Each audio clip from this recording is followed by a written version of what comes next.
Don Julio. Don ¿Cómo tú Julio, estás? ¿nos escucha? Sí, te oigo.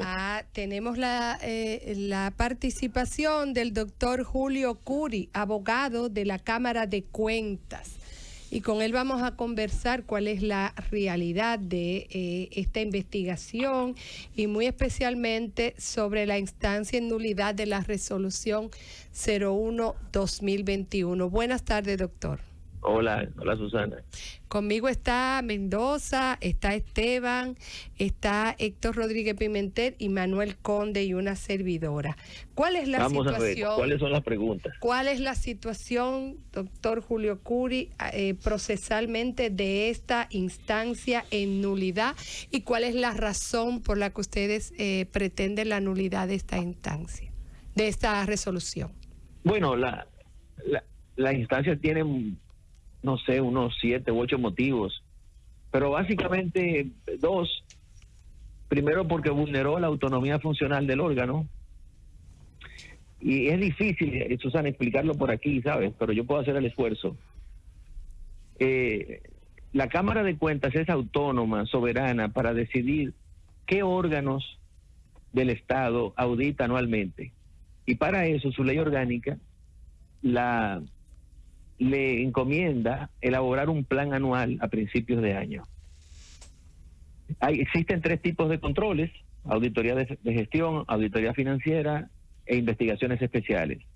La Constitución solamente prevé una merma a esa autonomía funcional al reconocerle en el artículo 250, numeral 5, a las cámaras legislativas la facultad de solicitarle a la Cámara de Cuentas la realización de estudios o investigaciones especiales, no de auditorías.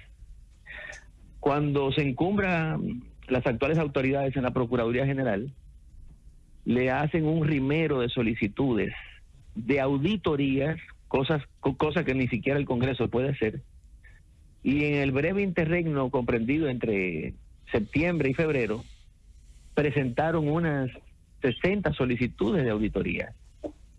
Y sobre la imposibilidad material que tenía la Cámara de hacer esas auditorías, primero de obtemperar ese requerimiento, porque insisto, la Procuraduría no tiene esa autoridad, sobre la base de esos requerimientos insatisfechos en ese tiempo, es que ellos alegan la obstrucción de justicia.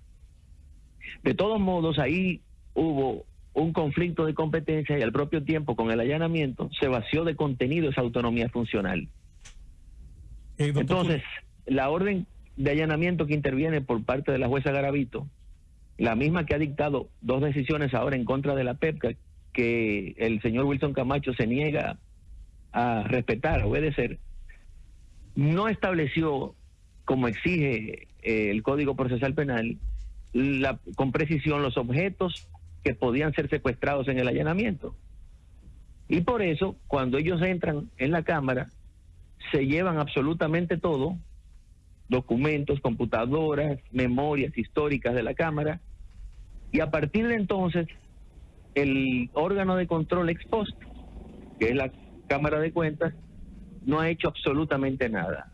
La despojó de operatividad, de funcionalidad, y en fin, nosotros solicitamos en 2 ocasiones los documentos en virtud de los cuales el señor Wilson Camacho había concluido que el presidente de la Cámara de Cuentas le habría dicho que en esa institución se maquillaban auditorías.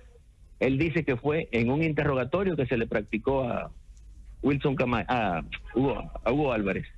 Doctor, pero resulta que cuando él solicitó la orden de allanamiento, él no aportó ese documento. Okay. La jueza acoge la resolución de peticiones y le impone la obligación de entregarnos el interrogatorio.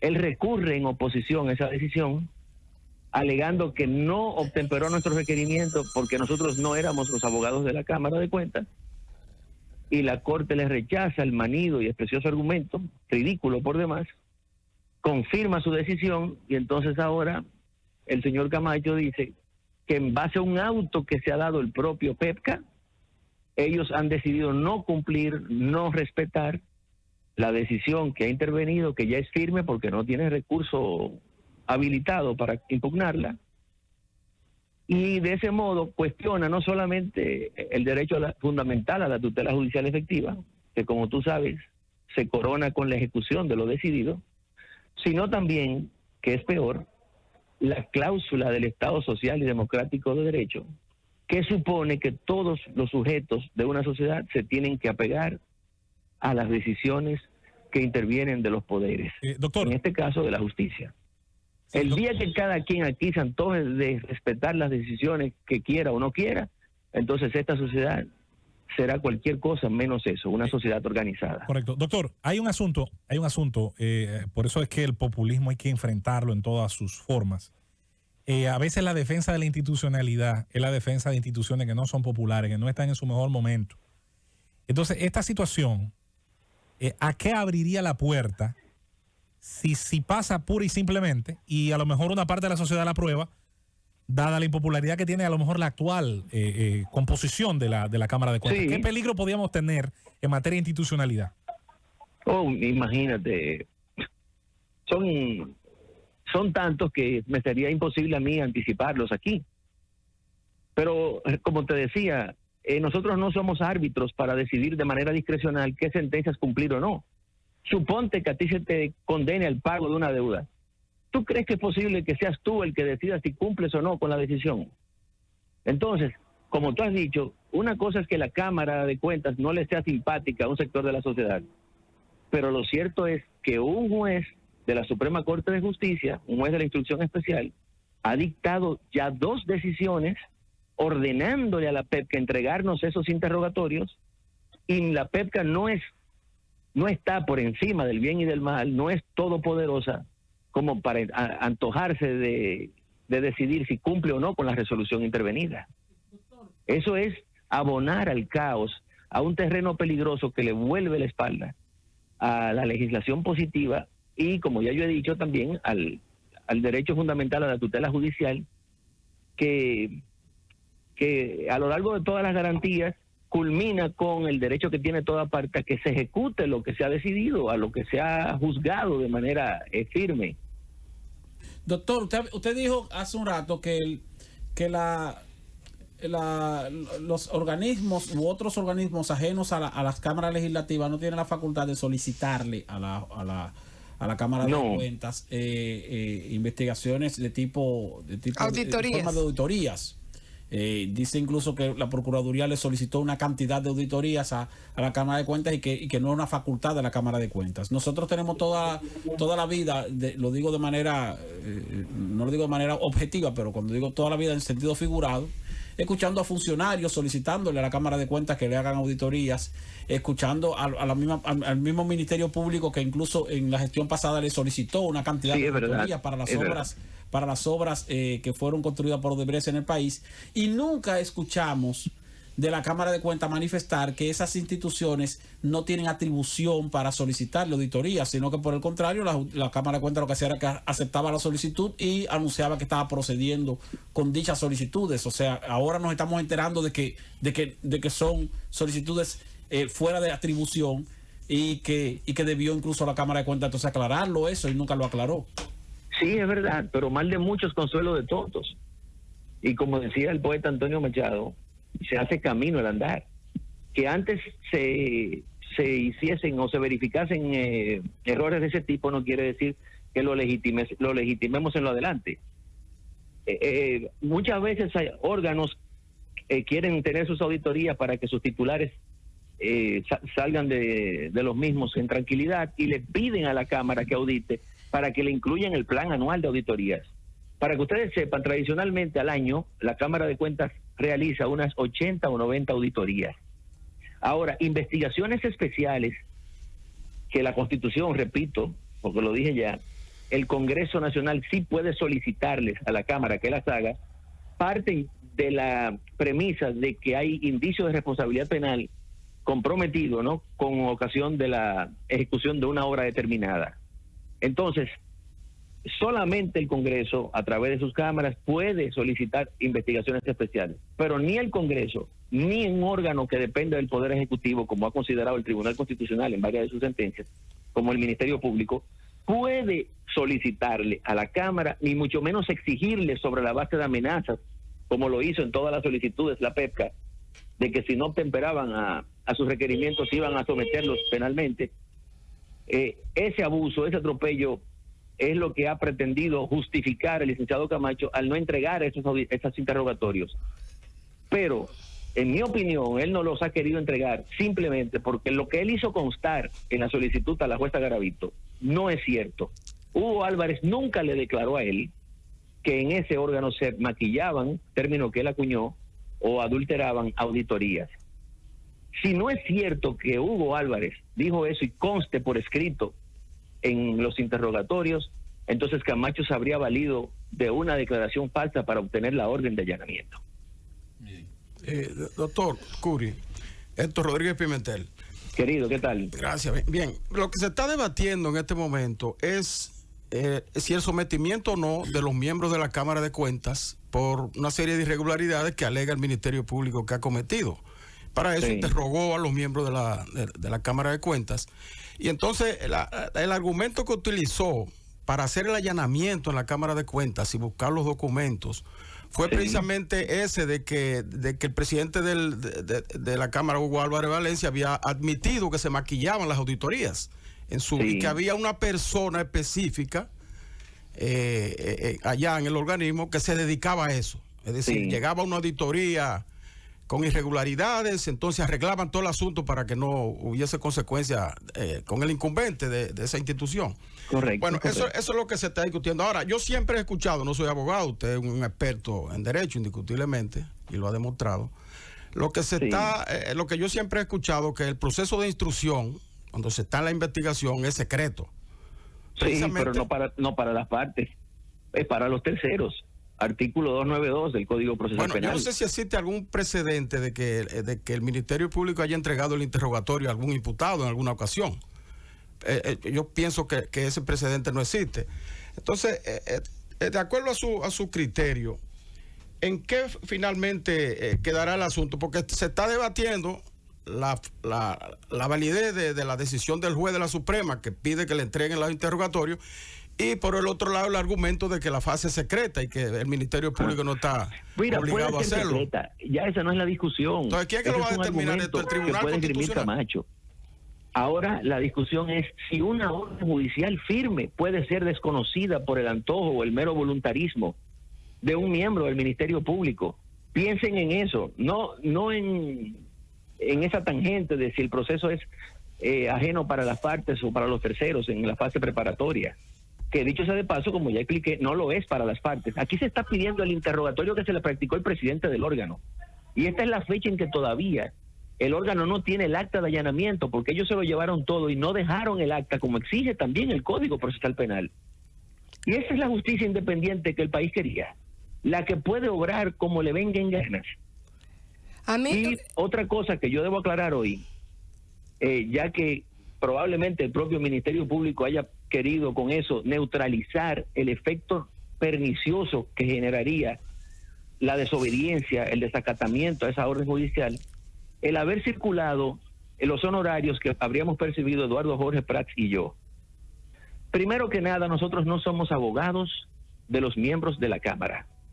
Si ellos son investigados e imputados, esos son otras 500, porque nosotros no representamos a ninguno de los miembros de la Cámara. En las 4 instancias que se han presentado ante la Suprema Corte de Justicia, la impetrante es la Cámara de Cuentas, que es la única afectada con motivo del allanamiento a su sede institucional. Y la acción constitucional en conflicto de competencias que se presentará el próximo lunes no es a requerimiento de ninguno de los miembros, sino del órgano. Julio, yo creo que eso no queda claro, pero yo quería decirte que cuando tú decías que no había atribución, no podían solicitarle a la Cámara de Cuentas auditorías, no sé bien en qué te basa, porque una de las atribuciones y del papel de la Cámara de Cuentas, según el artículo 10, numeral 16, es auditar o analizar con oportunidad la ejecución del presupuesto de ingreso y la ley de gastos públicos que cada año aprueba el Congreso Nacional. Entonces los gastos de los diferentes órganos del Estado se hacen con cargo al presupuesto. ¿Y? No entiendo. Es un deber de la Cámara de Cuentas hacer esas auditorías. Auditar, pero auditar a los órganos del Estado, que ella entienda que deban ser auditados, porque el Estado tiene entre entes, que son los municipios y los distritos municipales, claro, y los órganos del Poder Ejecutivo y el Poder Judicial, estamos hablando de miles. Entonces la Cámara de Cuentas no audita todos los órganos y entes del Estado. Como dije, el promedio anual es de 80 a 90 auditorías financieras, y las sortea, las elige en base a las discusiones del Pleno de esas 1000 y tantas instituciones públicas, cuáles auditaremos este año, y se planifica sobre esa decisión que se toma siempre en enero o febrero de cada año. Yo no he dicho que no audite, claro que sí, esa es su función, es el órgano de control ex post, porque el ex ante es la Contraloría. Bueno, la realidad es, Julio, que una de las razones que había trascendido a la prensa, que tú no la mencionaste, para la acción en nulidad era deslealtad procesal. No, mi hija, ¿qué te está pasando? No, es lo que leímos. No, la deslealtad procesal es la digamos, la falta en que incurre. Si tienes un código procesal penal, léete el artículo 134. El Ministerio Público o el abogado, en razón de muchos factores. Sí, este sabemos caso, lo que es, pero entendíamos que eso era lo que habíamos visto en la prensa, la razón por la que usted... La Cámara de Cuentas, Susana, presentó también el lunes una resolución de peticiones a la jueza Garavito, porque ante la reticencia cerrada, inflexible de Camacho de entregar lo que ella ha ordenado, entonces debe declarársele responsable de deslealtad procesal, imponérsele la multa que establece esa norma, 15 días de salarios de un juez de primera instancia, privársele de representar al Ministerio Público hasta que no liquide la multa, y también le solicitamos un astrente combinatorio, porque sin eso él no va a entregar nada. Él se colocó por encima de la majestad de la justicia y ha decidido desacatar la decisión de la jueza que le dio la orden de allanamiento. Bueno. Porque en aquella ocasión no la cuestionó, pero ahora él dice... Ha circulado parece que una decisión de la Dirección General de Compra y Contrataciones, que está rechazando el pago de los honorarios a ustedes, los abogados, por no haber estado conforme a la ley 340. ¿Conoces eso? No, y eso no es verdad, Susana. Tú estás confundiéndome a mí con Pancho Álvarez. El contrato de Pancho Álvarez con la DGI fue el que la Dirección de Contrataciones Públicas anuló. Le digo porque ha circulado por los WhatsApp públicas, como queriendo decir que era de este contrato, y para que sepas que... No, y una aclaración a todos ustedes. La Cámara de Cuentas, como órgano constitucional extrapoder, no está incluido en el ámbito de aplicación de la ley 340. Solamente los órganos de la Administración Pública Central pueden ser objeto de los procesos de contratación que esa ley prevé. Luego el Tribunal Constitucional, la Suprema Corte de Justicia, el Congreso, todos los que son poderes distintos y órganos extrapoder. Dice todo lo que tenga que ver con fondos públicos, y son fondos públicos, Julio, pero bueno, ese no es objeto Gracias por su participación y estamos a la orden aquí. ¿Cómo no? Gracias. Vamos a la pausa. El gobierno de la tarde.